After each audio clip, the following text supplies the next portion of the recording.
Hello everyone, मैं प्रदीप कुमार आगाज IAS institute में आप सभी का स्वागत करता हूं। तो आइए आज के इस वीडियो में हम लोग बात करने वाले हैं शासन व्यवस्था। शासन व्यवस्था से रिलेटेड आज के जितने भी मोस्ट इम्पोर्टेंट टॉपिक है हम आप लोगों के लिए लेकर आए हैं। तो चलिए देखते हैं। तो देखिए, प्रीलिम्स के लिए जो टॉपिक है वो UPI national payments corporation of India, और मेंस के लिए जो टॉपिक है वो है यूपीआई के बुनियादी ढांचे से संबंधित चुनौतियां। तो चलिए हम यूपीएससी के प्रीलिम्स और मेंस के इन सभी टॉपिक के बारे में पूरे विस्तार से चर्चा करते हैं। तो देखिए चर्चा में क्यों है, आइए समझते हैं। भारत में यूपीआई लेन देन में हो रही भारी वृद्धि को देखते हुए विभिन्न बैंकों और एप्लीकेशन कंपनियों ने इसे सीमित करने का निर्णय लिया है, जो भारत में प्रतिदिन के आधार पर यूपीआई लेन देन की संख्या और अंतरण की जाने वाली राशि पर सीमा निर्धारण करता है। यूपीआई लेन देन में वृद्धि को देखते हुए बैंकिंग क्षेत्र में बुनियादी ढांचे और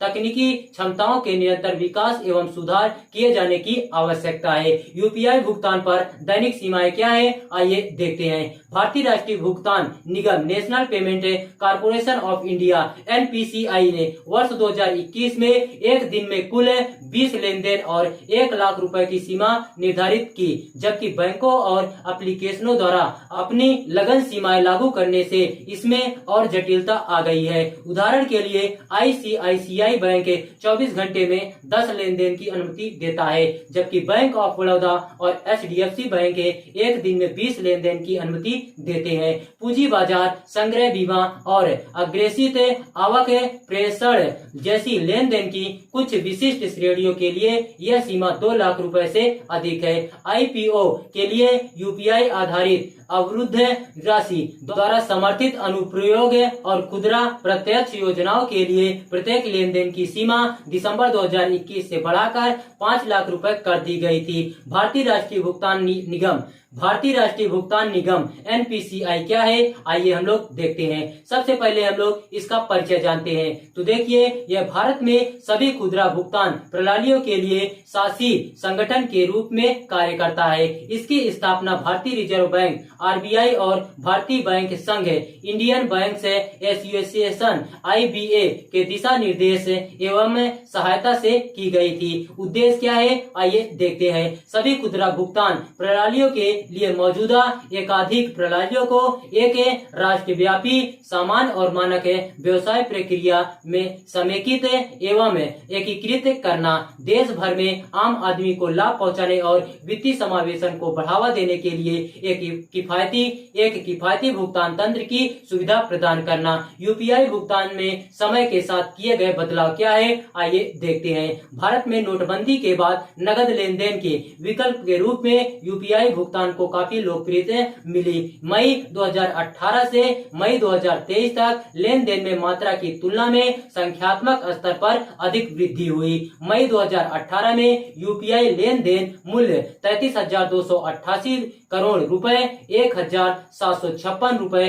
प्रति लेन देन था। मई 2023 में यह मूल्य मात्रात्मक स्तर पर बढ़कर 14,89,145 करोड़ रुपए प्रति लेन देन 1,581 रुपए हो गया। यह 5 वर्षों में प्रति लेन देन पर 175 रुपए की कमी दर्शाता है। यूपीआई व्यवस्था में हालिया बदलाव क्या है, आइए देखते हैं। सबसे पहले हम लोग आइए देखते हैं नए नियम के बारे में। तो देखिए, यूपीआई के माध्यम से prepaid payment instruments PPI wallet लेन देन हेतु इंटरचेंज शुल्क अप्रैल 2023 से लागू हुआ। यह शुल्क व्यापारियों के लिए 2,000 रुपए से ऊपर के व्यापारी के लेन देन के लिए व्यापारियों हेतु 1.1% तक है, और इसे लेन देन में शामिल बैंकों के बीच साझा किया जाएगा। यूपीआई ऑटो पे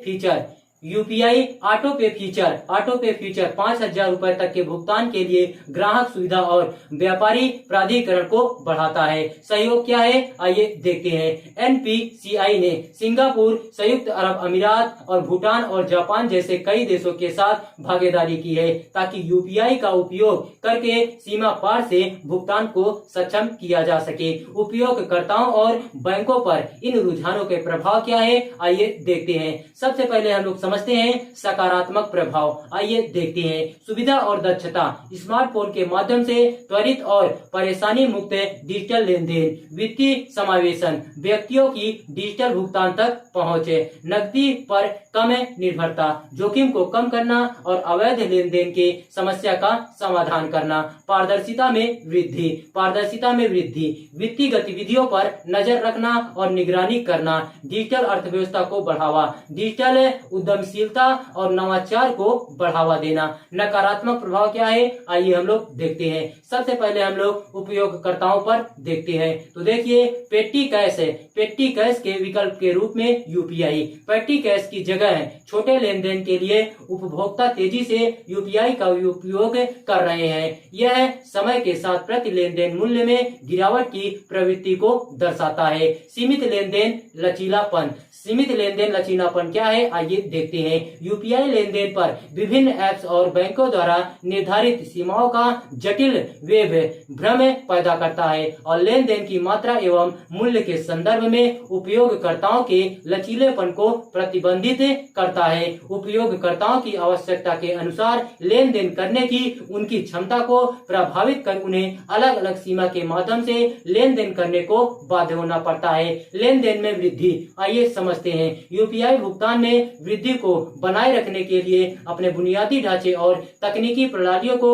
उन्नत करने हेतु बैंकों के संघर्ष के परिणाम स्वरूप लेन देन विफलता की स्थिति उत्पन्न हो सकती है। यह उपयोगकर्ताओं को निराश कर सकता है और उनके सहज भुगतान अनुभव में बाधा डाल सकता है। बैंक, आइए समझते हैं। सबसे पहले हम लोग बैंकों के लिए बुनियादी ढांचा चुनौतियां के बारे में समझते हैं। तो देखिए, यूपीआई भुगतानों में वृद्धि के चलते बैंकों को कठिनाइयों का सामना करना पड़ता है, जिससे लेन देन में विफलता की स्थिति उत्पन्न होती है। बढ़ती मांग को पूरा करने के लिए बैंकिंग इंफ्रास्ट्रक्चर और तकनीकी प्रणालियों को अपग्रेड करना आवश्यक है। बैंकों को यह सुनिश्चित करने की आवश्यकता है कि उनके सर्वर बिना किसी ग्लिच या डाउन टाइम के यूपीआई लेन देन की बढ़ती मात्रा और आवृत्ति को संभालने में सक्षम है। सुरक्षा और धोखाधड़ी की रोकथाम क्या है, आइए हम लोग देखते हैं। यूपीआई लेन देन में वृद्धि के साथ साइबर खतरों और धोखाधड़ी जैसे गतिविधियों का जोखिम भी बढ़ता है। बैंकों को उपयोगकर्ता डेटा को सुरक्षित रखने और अनधिकृत पहुंच को रोकने के लिए application encryption, two factor authentication तथा फ्रॉड डिटेक्शन मैकेनिज्म सहित मजबूत सुरक्षा उपायों की आवश्यकता होती है। आगे की राह क्या है, आइए हम लोग देखते हैं। सबसे पहले हम लोग त्वरित अवसंरचना का विकास के बारे में समझते हैं। तो देखिए, यूपीआई लेन देन की बढ़ती मात्रा और आवृत्ति हेतु अव्यवस्था सुनिश्चित करने के लिए मजबूत बुनियादी ढांचे और उन्नत प्रौद्योगिकी समाधानों में निवेश किया जाना चाहिए। एज कंप्यूटिंग और डिस्ट्रीब्यूटेड लेजर टेक्नोलॉजी डीएलटी को स्वीकार करना। डीएलटी एक विकेंद्रीकृत डिजिटल प्रणाली है जो उपयोगिता, सुरक्षा और वास्तविक समय में लेन देन सुनिश्चित करने के लिए नेटवर्क में शामिल विभिन्न प्रतिभागियों के बीच सुरक्षित एवं पारदर्शी रिकॉर्डिंग, भंडारण तथा जानकारी को साझा करने में सक्षम बनाती है। व्यक्तिगत वित्तीय अंतर्दृष्टि क्या है, आइए हम लोग देखते हैं। यूपीआई उपयोगकर्ता को व्यक्तिगत वित्तीय जानकारी प्रदान करने के लिए डेटा विश्लेषण और कृत्रिम बुद्धिमत्ता का लाभ उठाना चाहिए। उपयोगकर्ताओं को वित्तीय निर्णय लेने में सशक्त बनाने के लिए वास्तविक समय में व्यय विश्लेषण, बजट उपकरण और अनुरूप अनुशंसाएं प्रदान करना चाहिए। ब्लॉकचेन का एकीकरण क्या है, आइए हम लोग देखते हैं। पारदर्शिता, सुरक्षा और उपयोगिता बढ़ाने के लिए यूपीआई के बुनियादी ढांचे में ब्लॉकचेन प्रौद्योगिकी के एकीकरण को बढ़ावा देने चाहिए। स्मार्ट अनुबंध के माध्यम से लेन देन प्रक्रियाओं को स्वचालित किया जा सकता है। साथ ही मध्यवर्ती लोगों की भूमिका को कम कर निर्बाध सीमा पार भुगतान को सक्षम कर सकते हैं। धोखाधड़ी की रोकथाम हेतु एआई का उपयोग क्या है, आइए देखते हैं। वास्तविक समय में धोखाधड़ी वाले यूपीआई लेन देन का पता लगाने और रोकने के लिए कृत्रिम बुद्धिमत्ता एवं मशीन लर्निंग की शक्ति का उपयोग करना चाहिए। उन्नत एनोमली डिटेक्शन एल्गोरिदम को लागू करना चाहिए जो संदिग्ध गतिविधियों की पहचान करने के लिए उपयोगकर्ता के व्यवहार, प्रारूप तथा लेन देन डेटा का विश्लेषण करता हो। तो देखिए, अगर आप लोगों को इसका पीडीएफ चाहिए तो इसका पीडीएफ हम आप लोगों को टेलीग्राम चैनल पर अपलोड कर देंगे। टेलीग्राम चैनल का नाम है आगाज आईएएस इंस्टीट्यूट और टेलीग्राम चैनल का लिंक हम इस वीडियो के डिस्क्रिप्शन में भी दे देंगे। आप यहां से भी जाकर टेलीग्राम चैनल को ज्वाइन कर सकते हैं और पीडीएफ डाउनलोड कर सकते हैं।